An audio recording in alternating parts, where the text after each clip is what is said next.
تو میں نے کہا میسی کون ہے؟ کہا میسی کو نہیں جانتے؟ میں نے کہا نہیں میں نہیں جانتا، وہ بہت بڑا فٹ بالر ہے۔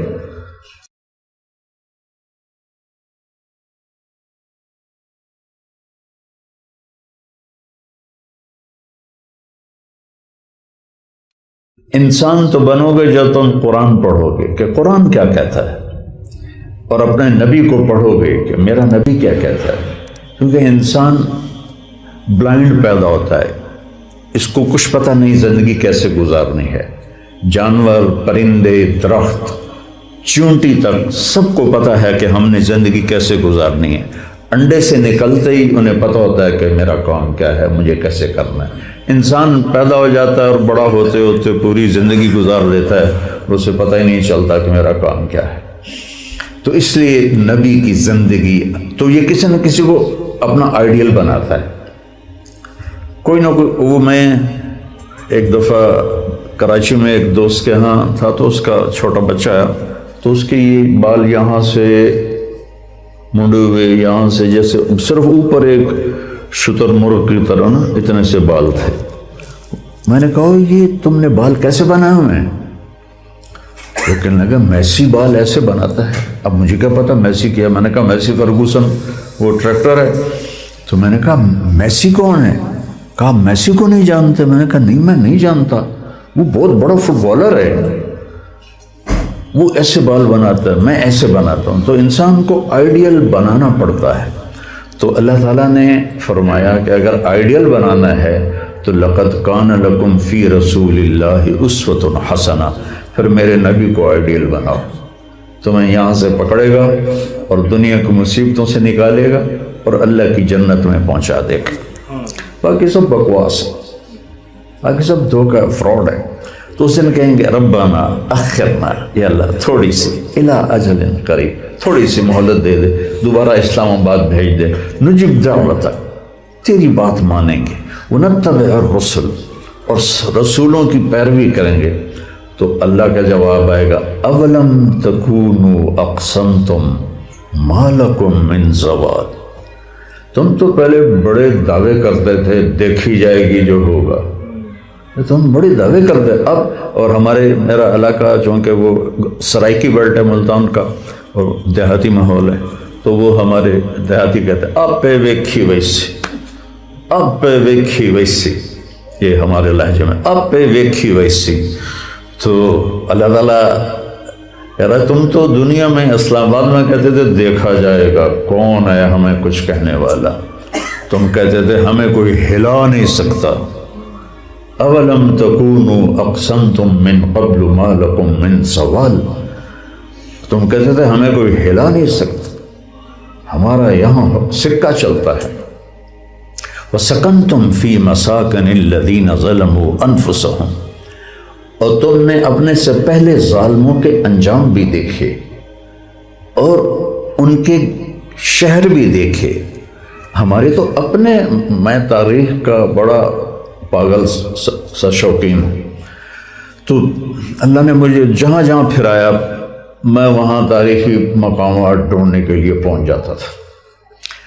تو تلک مساکنہم لم تسکن من بعدہم الا قلیلا تلک بیوتہم خاویۃ بما ظلموا، یہ جاؤ دیکھو ہڑپا دیکھو، موہنجو داڑو دیکھو، ٹیکسلا دیکھو، جاؤ وہاں کی تہذیبیں دیکھو، لاہور کا شاہی قلعہ دیکھو، یہ سب بے آباد ہو کر تمہیں بتا رہے ہیں کہ اس دنیا میں اجل ہی نے چھوڑا نہ کسرا نہ دارا، اسی سے سکندر صفات بہارا، ہر ایک لے کے کیا کیا نہ حسرت سے دھارا، پڑا رہ گیا سب یہیں ٹھاٹ سارا، جگہ جی لگانے کی دنیا نہیں ہے، یہ عبرت کی جا ہے تماشا نہیں ہے۔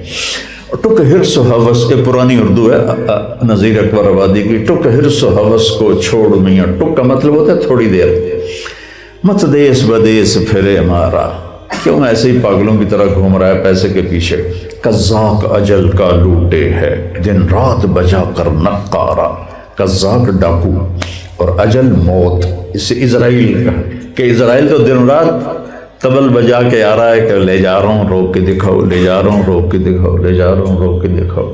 کیا بدیا بھینسا بیل شتر، کیا گونی پلہ سربارا، کیا گیہوں چاول موٹ مٹر، کیا آگ دھواں اور انگارا۔ یہ اس زمانے کی پیمانے تھے، اس کو سب ٹھاٹھ پڑا رہ جائے گا جب لاد چلے گا بنجارا۔ یہ دنیا مٹنے کے لیے بنی ہے۔ اذا السماء انشقت وأذنت لربها وحقت فإذا الأرض مدت وألقت ما فيها وتخلت وأذنت لربها وحقت إذا الشمس كورت وإذا النجوم انكدرت وإذا الجبال سيرت وإذا العشار عطلت وإذا الوحوش حشرت وإذا البحار سجرت وإذا النفوس زوجت وإذا الموءودة سئلت بأي ذنب قتلت وإذا الصحف نشرت وإذا السماء كشطت وإذا الجحيم سعرت وإذا الجنة أزلفت علمت نفس ما أحضرت إذا السماء انفطرت وإذا الكواكب انتثرت وإذا الجبال سيرت وإذا البحار سجرت علمت نفس ما قدمت وأخرت إذا زلزلت الأرض زلزالها وأخرجت الأرض أثقالها وقال الإنسان ما لها يومئذ تحدث أخبارها۔ یہ تو میرا رب کا قرآن ایسے نقا، ایسے وہ کیا ناقوس، وہ جو پہلے بجایا جاتا تھا بغل، وہ قرآن پکار پکار کے بتا رہا ہے کہ مٹ جانے کا گھر ہے، مٹ جانے کا گھر ہے، مٹ جانے کا گھر ہے۔ تو اللہ تعالیٰ کہے گا تمہیں تو پتا تھا کہ یہ ساتھ ہی ٹیکسلا ہے، جا کے دیکھتے، 5000 سال پرانی تہذیب، کبھی ٹیکسلا جا کے دیکھتے، کبھی جا کے موہنجو-داڑو جاتے، کبھی تم ہڑپا جاتے۔ میں تو یونان گیا تو تھوڑا تاریخ مجھے معلوم ہے، تو جو میرے ساتھی ہوتے تھے ان کو میں سارا جب بتلاتا تھا تو حیران پریشان ایسے دیکھ رہے ہوتے تھے کہ یہ کیا دنیا ہے، یہ عبرت کی جا ہے، تماشا نہیں ہے۔ ملے خاک میں اہل شام کیسے کیسے، مٹے نامیوں کے نشاں کیسے کیسے، ہوئے نامور بے نشاں کیسے کیسے، زمین کھا گئی آسماں کیسے کیسے، جگہ جی لگانے کی دنیا نہیں ہے، یہ عبرت کی جا ہے، تماشا نہیں ہے۔ اولم تکونوا اقسمتم من قبل ما لکم من زوال، تم تو کہتے تھے ہمیں کوئی ہلا نہیں سکتا۔ وسکنتم فی مساکن الذین ظلموا انفسہم، تم نے ظالموں کا انجام بھی دیکھا، ان کے شہر بھی دیکھے۔ وتبین لکم کیف فعلنا بہم، اور تم پر کھل کہ یہ بات سامنے آ گئی کہ میں نے ان کے ساتھ کیا سلوک کیا۔ جعل منہم القردۃ والخنازیر، کسی کو بندر بنا دیا، کسی کو خنزیر بنا دیا، کسی پہ آگ برسائی، کسی کو پانیوں میں ڈبویا، کسی پر پتھر برسائے۔ تو قرآن کو بھرا پڑا ہے۔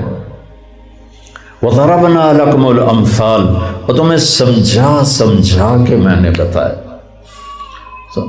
وَقَدْ مَكَرُوا مَكْرَهُمْ، وہ اپنے مستیوں میں مست رہے۔ وَعِنْدَ اللَّهِ مَكْرُهُمْ، اور اللہ ان کی مستیوں کو دیکھتا رہا اور ان کے سازشوں کو دیکھتا رہا۔ وَإِنْ كَانَ مَكْرُهُمْ لِتَزُولَ مِنْهُ الْجِبَالُ، وہ ایسے سازشی لوگ تھے کہ پہاڑوں کو ہٹا دیتے اپنی جگہ سے، ملکوں کو برباد کر دیتے صرف اپنی ذات کی خاطر، لیکن اللہ تعالیٰ نے کی پکڑ ان کے اوپر تھی اور موت نے انہیں جھٹکا دے کے مٹی میں مٹی بنا دیا، اور کسی کو یاد بھی نہ رہا۔ دنیا کا سب سے بڑا فاتح چنگیز خان، اس کی قبر کسی کو معلوم نہیں کہاں ہے۔ اس کے بعد سب سے بڑا فاتح سکندر یونانی، اس کی قبر کہاں ہے کسی کو آج معلوم نہیں ہے۔ اس طرح اللہ تعالیٰ ان کو مٹا دیتا ہے۔ پھر اللہ دوبارہ لایا، فَلَا تَحْسَبَنَّ اللَّهَ مُخْلِفَ وَعْدِهِ رُسُلَهُ، پھر یاد رکھنا میں نے جو تم اپنے نبیوں سے وعدے کیے ہیں، اللہ کبھی ان وعدوں کے خلاف نہیں کرے گا، لیکن ایک دن کا انتظار ہے۔ کون؟ یوم تبدل الارض غیر الارض، یہ نئی زمین بچھائی جائے گی، والسماوات، اور نئے آسمان بچھائے جائیں گے، اٹھائے جائیں گے۔ وبرزوا للہ الواحد القہار، اور اس دن تم سب اللہ کے سامنے ننگے کھڑے ہوگے، مرد بھی عورتیں بھی۔ وَتَرَى الْمُجْرِمِينَ يَوْمَئِذٍ مُقَرَّنِينَ فِي الْأَصْفَادِ، آج اللہ کہے گا وَامْتَازُوا الْيَوْمَ أَيُّهَا الْمُجْرِمُونَ، یہاں تو تم چھوٹ گئے، لگے گا آج مجرم آ جاؤ، اور تم دیکھو گے کہ ان کے بیڑیاں پڑی ہوں گی اور گردنوں میں طوق ہوں گے اور پاؤں میں بیڑیاں ہوں گی. اِذِ الْأَغْلَالُ فِي أَعْنَاقِهِمْ وَالسَّلَاسِلُ، جب ان کے یہاں طوق لوہے کے، اور ٹھنڈا لوہا نہیں، تپتا ہوا لوہا، تپتا ہوا لوہا وہ ان کی گردنوں میں ہوگا. سرابیلہم من قطران، ان کے کرتے آگ کے ہوں گے، آگ کی تاروں سے بنے ہوئے. جنت والوں کے کرتے نور کی تاروں سے بنے ہوں گے، تو وہ 100 جوڑے بھی پہنیں گے تو اس کا وزن نہیں ہوگا. یہ آگ کے کرتے ہوں گے جو پہنے ہوئے ہوں گے. وَتَغْشَىٰ وُجُوهَهُمُ النَّارُ، اور ان کے چہروں پہ آگ چھائی ہوئی ہوگی. جیسے عورت نقاب اوڑھتی ہے ایسے ان پر آگ کا نقاب ہوگا. لِيَجْزِيَ الَّذِينَ ظَلَمُوا،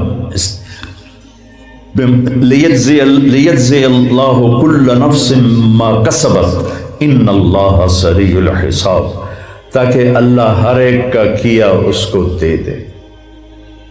محشر جب قائم ہوگا تو سب سے پہلے قاتل اور مقتول کا فیصلہ ہوگا، عدالت ہوگی. مقتول، اس کا خون جہاں اس کو زخم لگا ہوگا وہاں سے خون بہ رہا ہوگا ایسے، اور اس نے قاتل کو یہاں سے پکڑا ہوگا، یہاں سے گریبان کو پکڑا ہوگا. گریبان سے مراد وہ تو ننگا ہوگا، یعنی یہاں سے اس کو پکڑا ہوا ہوگا، اور یوں جھٹکا دیکھ رکھا، یا اللہ سلہ بما قتلنی، یا اللہ اس سے پوچھ اس سے مجھے کیوں قتل کیا تھا. تو اللہ تعالیٰ فرمائیں گے کیوں قتل کیا تھا؟ تو وہ یہی لچر عذر بتائے گا، تو اللہ فرمائے گا القوہ فی النار، اسے آگ میں ڈال دو. سب سے پہلے قاتل اور مقتول کی عدالت لگنے والی ہے. کفر اور اسلام کی عدالت نہیں لگے گی، سب سے پہلے قاتل اور مقتول کی عدالت لگے گی. جتنے مظلوم قتل ہو رہے ہیں یہ سب اللہ کے فضل سے امام حسین علیہ السلام کے جھنڈے کے نیچے ہوں گے. اور جتنے ظالم قاتل بن رہے ہیں یا قتل کروا رہے ہیں یا قتل کے فیصلے مشورے کر رہے ہیں، یہ سب یزید کے جھنڈے کے نیچے ہوں گے. ان کو یزید کا جھنڈا مبارک ہو، اور مظلوم قتل ہونے والوں کو حسین کا جھنڈا مبارک ہو. اب فیصلہ تم کر لو کہ کامیاب کون ہے. امام حسین جنگ ہار کے بھی کامیاب ہیں، اور شمر لعین اور ابن زیاد جنگ جیت کے بھی مردود ہیں، برباد ہیں. تو یہ چونکہ امتحان کی دنیا ہے، میرے نبی نے فرمایا جب تم پر غم آئے تو میرے غم یاد کرنا تو تمہارے غم ہلکے ہو جائیں گے. تو کربلا کے میدان میں میرے نبی کی 18 آپ کی اولاد کے نوجوان قتل کیے گئے، اور حسین تو نواسے تھے براہ راست. آگے پھر علی کی اولاد اور حضرت عقیل کی اولاد اور عبداللہ بن جعفر کی اولاد، یہ سارے کو 18 شاہ سوار شہید ہوئے.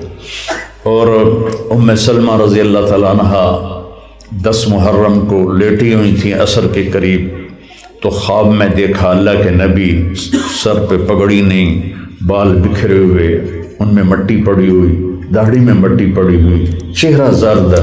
تو انہوں نے کہا بے ابی انت و امی، میرے ماں باپ قربان یا رسول اللہ، یہ آپ کا کیا حال ہوا؟ تو فرمایا حضرت مقتل حسین، ام سلمہ حسین کو قتل ہوتے دیکھ کے آ رہا. اور حضرت عبداللہ بن عباس نے اسی وقت خواب دیکھا کہ آپ کے ہاتھ میں ایک بوتل ہے جس میں خون ہے، اور زمین پہ خون پڑا ہے، اس کو آپ ایسے لب کے ساتھ لے کے اس بوتل میں ڈال رہے ہیں. تو انہوں نے پوچھا یا رسول اللہ یہ کیا ہے اور یہ آپ کیا کر رہے ہیں؟ فرمایا یہ اس بوتل میں حسین اور اس کے ساتھیوں کا خون ہے، اور جو پڑا ہوا ہے وہ بھی اس میں ڈال رہا ہوں. قیامت کے دن ان کا وکیل میں بنوں گا، اور عدالت قاضی اللہ ہوگا، وکیل محمد ہر مظلوم کا وکیل محمد مصطفیٰ ہوگا. لگ پتہ جائے گا. آج تھوڑا یوم تبلی السرائر فما لہ من قوت ولا ناصر، آج تو چھپ جاؤ جہاں چھپنا ہے، اس دن میں پردے چاک کر دوں گا، نقاب اٹھا دوں گا، اور تم کھل کے ان یوم الفصل کان میقاتا، یوم ينفخ في الصور فتأتون افواجا وفتحت السماء فكانت ابوابا وسيرت الجبال فكانت سرابا ان جهنم كانت مرصادا للطاغين مآبا لابثين فيها احقابا لا يذوقون فيها بردا ولا شرابا الا حميما وغساقا جزاء وفاقا انهم كانوا لا يرجون حسابا وكذبوا بآياتنا كذابا وكل شيء احصيناه كتابا فذوقوا فلن نزيدكم الا عذابا. اب کاش آپ قرآن پڑھتے، کاش آپ قرآن پڑھتے، کاش آپ قرآن پڑھتے. ہمارے اب انگریزی سکولوں میں پڑھنے والے بچوں کو اردو نہیں آتی تو انہیں قرآن کہاں سے آئے گا؟